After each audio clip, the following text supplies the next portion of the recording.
Kyle, before we dive into the team, how do you feel about the growth of your coach, Sheldon Keefe? Oh, I mean, I thought that this year was certainly a very challenging one for Sheldon, and his ability to transform himself throughout the year. A lot of people, I think, in any line of work have a lot of trouble adapting to get the most, if they're in a management or coaching position, to get the most out of people. I thought Sheldon this year, with what he had to do from the beginning of the season, I think particularly in the middle of the year, it was a group of players that needed a coach to be exceptionally hard on them. And at this level, what I've seen is that can go a number of different ways. And in some cases, the players can grow really tired of it. And to me, even though they may complain about it at times, it was a group that needed it. And for me, it shows, we were able to climb from being in last place in January to challenge for the division.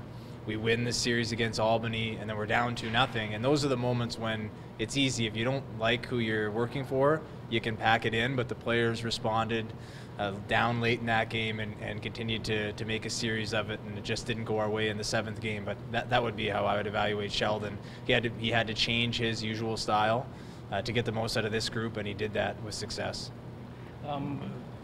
Freddy, can you tell us what kind of timeline he's on now in terms of what he has to do to get back, and how much development time he's going to lose because of this injury? Yeah, it's going to be significant. He's looking to potentially return in not until the fall. So it's going to be very difficult. I know there was some shenanigans from their side questioning how hurt he really was, and I mean it's going to be at the minimum 5 months. So that puts you into October. It's going to be a big challenge for Freddy, his work in the offseason to really show some extreme commitment to. We had a player last year with a similar injury. It's a real test of character. Knowing Freddy, I think he'll embrace it and pull through. It's just really unfortunate with how well he was playing to lose him at that time, and it's a big setback to him heading into next season. But he's a great person, and I'm excited to see how he embraces it and responds. How important is it for you and Sheldon in these meetings to be as honest as you can be with these players, to let them know where they are developmentally, what the organization thinks of them, how they have to improve? I think it's imperative. I think even for me, whether I was in the Sioux in my first year here, last year was a little bit different. You get into these meetings, and I think it's your last time you're going to see the person. So it's like when you drop someone off at the airport, you don't really want to be in a fight with them. You want to make sure everything's good and everyone's happy. I think that the players, they want to know. I think players that have gone and left, whether it was for personally, I can only speak to that in the Sioux or here, they leave, and then they find when you speak to them later, years later, that they wish they would have known some of the things that they need to work on. So what we've challenged ourselves as a staff on is to give them precisely in a plan, here's where you're falling a bit short, here's what you need to work on, here's how you need to do it. And so maybe the meetings aren't as rosy and everyone doesn't walk out feeling as in love as when they started, but I think we're here for the players. So for us to make them better, that's our goal. And so very blunt meetings. Is it hard to be blunt? Is that something you've had to Yeah, I don't think it comes to anyone really naturally.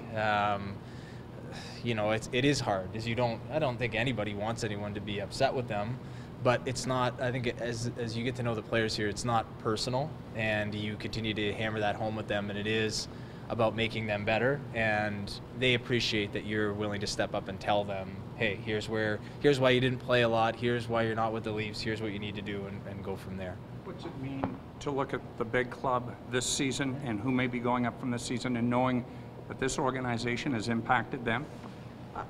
I think it means a lot. I think it means a lot, and it helps Sheldon, I think, most, because he can say to the players, here's why we're doing what we're doing, and here's a potential payoff. And I think the variety in the players that have gone up and graduated from here and become Leafs full-time helps to serve the notion that no one really is given preferential treatment. You've got Zach Hyman, he was a trade from Florida, not a draft pick of the organization. Soshnikov is a free agent. Of course, you have your first-round picks that have come and gone. But Connor Brown is another great example of a later-round pick. The guys that come in here and commit themselves to the process and really embrace the process of their own development, and all of the resources that we have gotten a lot better, and they've ended up graduating on, and I think that only helps to reinforce what we're doing here, which is if you come in, you buy in, you don't get all caught up in, well, I'm a winger and there's a lot of wingers. You take the attitude that I'm going to take advantage of it, develop as much as I can every single day, that there's going to be a reward for you. And I think that those players going up and having success just makes it a bit easier here. How do you game plan at this level, building this program next year, not knowing how many of the guys are sort of going to move on? Learn to fly by the seat of your pants and just ride the wave, man. Ride it well if you can. It's really hard right now to project what the roster is going to look like. Here there's the desire is that we're developing everybody to the best of their ability, but also that we're teaching the players that hockey goes till May and June, doesn't end in the middle of April, and so we're always trying to balance that. Here you face a very stark divergence in priorities. You've got people who just want the young players to play a lot. You've got other players that want the team to win. You've got older players that are scratching and clawing to extend their career, and they want to win, and there's value in that. So you're trying to walk that line, and it is challenging, but it's a great experience, not only for the players but for coaches and management who are here. And in terms of game planning for the roster, we just try to make the most of what we get at the beginning of the season, and then work it every day. You all see the number of transactions that we go through, trying to find the right mix and what works and what doesn't. And so it's a challenge, but it's fun as well. The slightly different topic with the combine is coming up. Mm-hmm. How important is that organizationally this year, especially given that you're not in a top 10 pick, you're somewhere later? Well, I think what you learn, there's a lot more work that has to go in when you're picking 17th. There's a lot more work that has to go into just the number of players that could potentially be available to you there. So what I would call them separating factors, whether it's a combine performance, whether it's what you learn about their character or who they are as people, all of that can end up separating players when you pick that low. I've been here, this will be the third draft, so we pick fourth and first.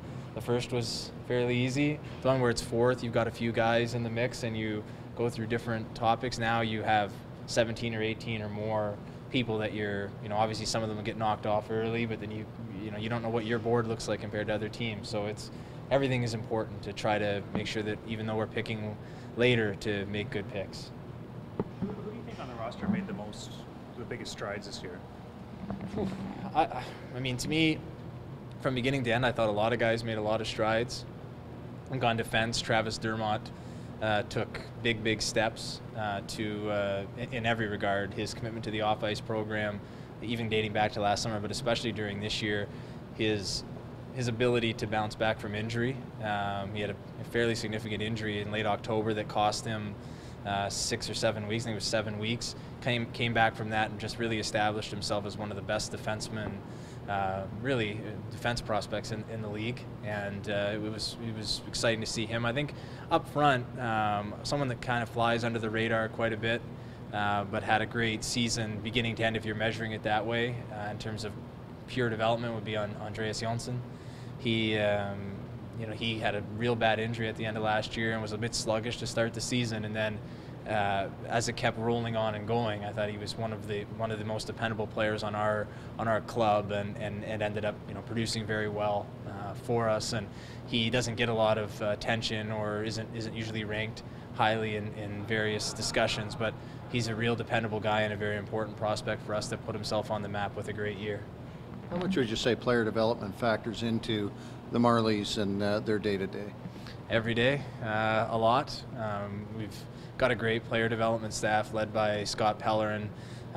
So between Scott, Mike Ellis, Daryl Belfry, Barb Underhill, and then we were really fortunate to have Stefan Robida with us, basically 2 of every 4 weeks.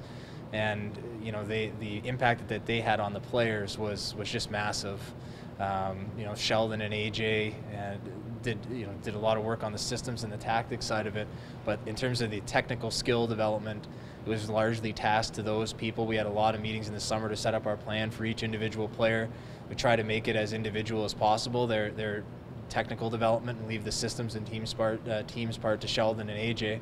And just the way that those two staffs came together, they're with each other all the time. It was a lot of fun to see. It's been the 3rd year now of that program, and you know, I think we still have a long way to go. I don't think we do anything that's earth-shattering in any way, and I think we still need to continue to push ourselves to be more progressive and help on that end. But Scott, I can't say enough good things about Scott Pellerin and the job that he does leading that staff and division. And he's been around a lot more of late, and it's just what he adds in terms of his personality and character, but also his expertise and how he's able to relate to the players is outstanding. And you know, though he kind of gets lost in the shuffle sometimes, you see the players that go up to the Leafs, and a strong part of that, and then, you know, you hear them mention whether it's Barb or Mike Ellis or Daryl or Pelly. It's of huge personal importance to them, even though everything, you know, comes back to the team.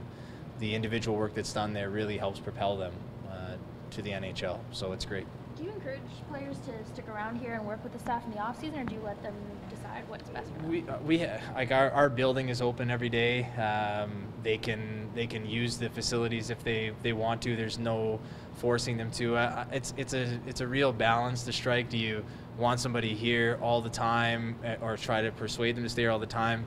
They're human beings as well. I think that gets forgotten. The ones that are from Toronto, it's a bit easier. They can come in and use our facilities, and there's usually staff members that are around that can help guide them through. But whether you're from Sweden or Finland or Minnesota or California, you got to remember these are young people that haven't seen their families for 8 or 9 months, and if we just try to drill them into only being hockey players, they're going to lose sight of who they are as a person. And then when hockey hits a rough patch, then we're in real trouble. So we have excellent facilities here. We have excellent staff in terms of sports science and player development. It's all open for the summer for them to use. And I think a lot of the younger guys have used the facilities a lot and seen massive strides, whether it's with their strength and conditioning or with their on-ice development work. But guys who haven't been here at all have also made big strides. So I think it's all so individual what your choice is. If you're here just to say you're here but you're unhappy because you're not with your friends and family, you're not going to get the most out of it. If you're away and you're not focused and locked in, then you're not going to get a lot out of it. I think we have to trust the players and work with them to do what's right for each individual player, and it'll pay off.